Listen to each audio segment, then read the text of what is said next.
دوستو 12 ربیع الاول گزر گیا ہے لیکن بہت سارے سوالات اور اعتراضات چھوڑ گیا ہے۔ کیا نبی پاک صلی اللہ علیہ وسلم کے ساتھ محبت کا معیار یہی ہے کہ مختلف قسم کی جھنڈیاں اور مختلف قسم کے رنگ برنگی لائٹوں کے ساتھ گلیوں کو بازاروں کو سجا دیا جائے، جشن عید میلاد النبی کے حوالے سے ریلیاں اور جلوس نکال لیے جائیں؟ کیا نبی پاک صلی اللہ علیہ وسلم کے ساتھ محبت کا معیار یہی ہے؟ حالانکہ میلاد النبی منانے والا خود میلاد کا منکر ہے۔ اس کو سمجھنے کے لیے سب سے پہلے آپ میلاد کا معنی سمجھیں۔ میلاد عربی زبان کا لفظ ہے۔ میلاد کا معنی ہے ولادت کا وقت۔ ولادت کہتے ہیں ماں کے پیٹ سے باہر آنا، یعنی آپ صلی اللہ علیہ وسلم کا اپنی والدہ کے بطن اطہر سے دنیا کے اوپر تشریف لانے کے وقت کو میلاد النبی کہا جاتا ہے۔ جبکہ دوسری جانب علماء بریلویہ کا یہ نظریہ اور عقیدہ ہے کہ آپ صلی اللہ علیہ وسلم ذاتی اور صفاتی اعتبار سے نور ہیں۔ حالانکہ آپ صلی اللہ علیہ وسلم صفات کے اعتبار سے تو نور ہیں، لیکن ذات کے اعتبار سے آپ بشر ہیں۔ جبکہ علماء بریلویہ کہتے ہیں نہیں، آپ صلی اللہ علیہ وسلم ذاتی اور صفاتی دونوں اعتبار سے نور ہیں، اور جو نوری ہوتا ہے اس کی ولادت نہیں ہوتی۔ فرشتوں کے والدین نہیں ہیں، جبریل کے، اسرائیل کے، میکائیل کے، اسرافیل کے والدین ماں باپ نہیں ہیں، کیونکہ وہ نوری ہیں، ان کی ولادت نہیں ہوئی۔ اگر نبی کا میلاد منانا ہے تو سب سے پہلے نبی کا میلاد ماننا پڑے گا، اور نبی کا میلاد ماننے کے لیے نبی کو بشر ماننا پڑے گا۔ سب سے پہلے اپنا عقیدہ اور نظریہ بدلو، پھر نبی کا میلاد مناؤ۔ لیکن اگر پھر بھی میلاد منانا ہی ہے تو کس تاریخ کو منایا جائے؟ حالانکہ علماء کا آپ صلی اللہ علیہ وسلم کی تاریخ ولادت کے حوالے سے شدید اختلاف ہے۔ بعض علماء نے تو مہینوں کے اندر بھی اختلاف کیا ہے۔ کئیوں نے ماہ سفر کو کہا ہے، کئیوں نے کہا نہیں، آپ صلی اللہ علیہ وسلم کی ولادت ربیع الاخر کے اندر ہوئی ہے، کسی نے کہا نہیں، آپ صلی اللہ علیہ وسلم کی ولادت رمضان المبارک کے اندر ہوئی ہے، اور کسی نے کہا کہ آپ کی ولادت ربیع الاول کی 2 تاریخ کو ہوئی ہے۔ ایک ضعیف قول ہے جس کے اندر 12 ربیع الاول ملتی ہے، لیکن جو مضبوط ترین قول ہے وہ 8 ربیع الاول کا ہے۔ لیکن اگر پھر بھی آپ نے میلاد منانا ہی ہے تو کم از کم 12 کی دلیل آپ کی نہیں بنتی۔ اس کی وجہ یہ ہے کہ پیران پیر شیخ عبد القادر جیلانی، جن کے بارے میں یہ آپ کا نظریہ اور عقیدہ ہے کہ ان کی نظریں لوح محفوظ پر ہوتی ہیں اور وہ تقدیر کو تبدیل کر سکتے ہیں، وہ لکھتے ہیں اپنی کتاب کے اندر کہ آپ صلی اللہ علیہ وسلم کی ولادت باسعادت 10 محرم الحرام کو ہوئی ہے۔ پھر اگر آپ نے میلاد منانا ہے تو کم از کم 10 محرم الحرام کو منایا جائے۔ یا پھر آپ کے مذہب کے بانی مولانا احمد رضا خان صاحب، ان کی تحقیق یہ ہے فتاوی رضویہ کے مطابق کہ آپ صلی اللہ علیہ وسلم کی ولادت باسعادت 8 ربیع الاول کو ہوئی ہے۔ پھر اگر میلاد منانا ہے یا پھر 8 ربیع الاول کو مناؤ یا پھر 10 محرم الحرام کو مناؤ۔ لیکن اگر بالفرض مان بھی لیا جائے کہ آپ صلی اللہ علیہ وسلم کی ولادت باسعادت 12 ربیع الاول کو ہوئی ہے، تو پھر بھی میلاد کس کی پیروکاری میں منا رہی ہو؟ آخر کس نے منایا ہے؟ آیا کہ یہ جو اظہار محبت ہے اس کا معیار آپ کس کو ٹھہرا رہے ہیں؟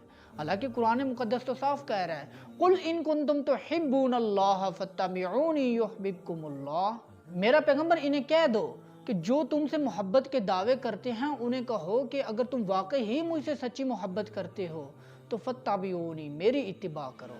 اور پیغمبر دو عالم صلی اللہ علیہ وسلم کا فرمان بھی ہے، من احبنی فقد اطاعنی، جو مجھ سے محبت کرتا ہے وہ میری اطاعت کرے۔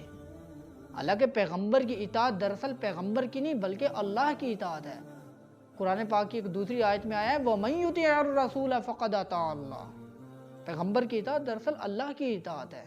ایک اور مقام پر اللہ نے فرمایا مَا آتَاكُمُ الرَّسُولُ فَخُذُوهُ وَمَا نَهَاكُمْ عَنْهُ فَانْتَهُوا، کہ جو میرا پیغمبر تمہیں دے وہ لے لو اور جس سے منع کرے اسے رک جاؤ۔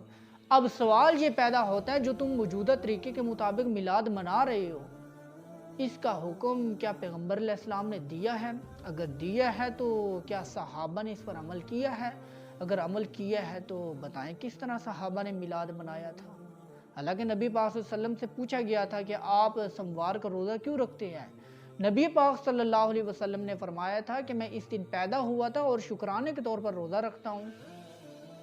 حالانکہ موجودہ دور میں جشن عید میلاد النبی منایا جا رہا ہے۔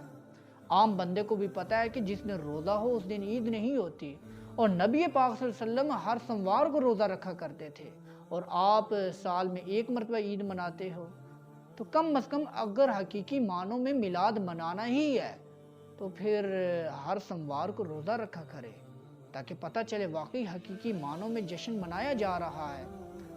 اور اگر پیغمبر نے میلاد کا حکم نہیں دیا تو پھر ماننا پڑے گا کہ یہ پیغمبر کی سنت اور اسلام نہیں ہے، بلکہ یہ بدعت ہے، اور بدعت کوئی بھی ہے وہ گمراہی ہے۔ اور بدعتی آدمی کے بارے میں نبی پاک صلی اللہ علیہ وسلم نے فرمایا، من وقر صاحب بدعت فقد اعان علی ہدم الاسلام، کہ جس آدمی نے بدعتی کی تعظیم کی اس نے اسلام کی عمارت کو منہدم کرنے میں اس کی مدد کی، اسلام کی عمارت کو گرانے میں کوشش کی۔ دوستو، بدعت کوئی چھوٹا گناہ نہیں ہے۔ ایک اور حدیث میں نبی پاک صلی اللہ علیہ وسلم نے فرمایا کہ لا يقبل اللہ لصاحب بدعت صوما ولا صلاة ولا حجا ولا عمرة ولا جہادا ولا صرفا ولا عدلا، کہ بدعتی آدمی کی نہ نماز قبول ہے، نہ حج قبول ہے، نہ عمرہ قبول ہے، نہ نفلی عبادت قبول ہے، نہ فرضی عبادت قبول ہے، نہ جہاد قبول ہے۔ بلکہ آگے تو آپ صلی اللہ علیہ وسلم نے بڑے ہی سخت الفاظ فرمایا یخرج من الاسلام کما تخرج الشعرۃ من العجین، بدعتی آدمی اسلام سے ایسے نکل جاتا ہے جیسے گندے ہوئے آٹے سے بال نکل جاتا ہے۔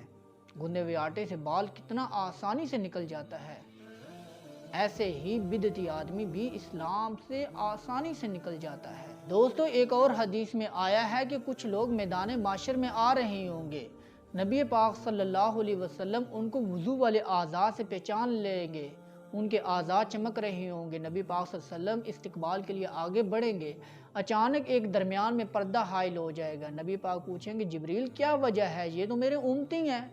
حضرت جبریل امین کہیں گے یا رسول اللہ آپ کو نہیں معلوم ان لوگوں نے آپ کے جانے کے بعد آپ کے دین کے اندر رد و بدل کر دیا تھا۔ جب اتنی بات جبریل امین کریں گے تو نبی پاک صلی اللہ علیہ وسلم کا چہرہ غصے سے لال سرخ ہو جائے گا۔ آپ فرمائیں گے سحقن سحقن لمن غیر بعد دینی، دفع ہو جاؤ، میری نظروں سے دور ہو جاؤ، تم لوگوں نے میرے بعد میرے دین کو تبدیل کر دیا، اس کے اندر رد و بدل کر دیا، نئی نئی چیزیں گھڑی۔ جس دین کی خاطر میں طائف کے میدانوں میں پتھر کھاتا رہا، جس دین کی خاطر میری فاطمہ کو تھپڑ مارے گئے، جس دین کی خاطر میری زینب کے پیٹ میں نیزے مارے گئے، ام رقیہ ام کلثوم کو تکالیف سے دوچار ہونا پڑا، جس دین کی خاطر میرے اصحاب نے گردنیں کٹوائی، تم نے اس دین کا بیڑا غرق کر دیا۔ دوستو، قیامت والے دن بدعتی آدمی نبی پاک صلی اللہ علیہ وسلم کی شفاعت سے محروم رہے گا۔ ویسے تو ہم اتنے کوئی نیکوکار ہیں نہیں ہیں، ہمیں آپ صلی اللہ علیہ وسلم کی ایک شفاعت ہی کی امید ہے کہ آپ صلی اللہ علیہ وسلم کی شفاعت کی بدولت ہماری بخشش ہو جائے گی، لیکن اگر قیامت والے دن آپ صلی اللہ علیہ وسلم نے بھی منہ موڑ لیا تو پھر دوستو اور کوئی بخشش کا چارہ نہیں ہوگا۔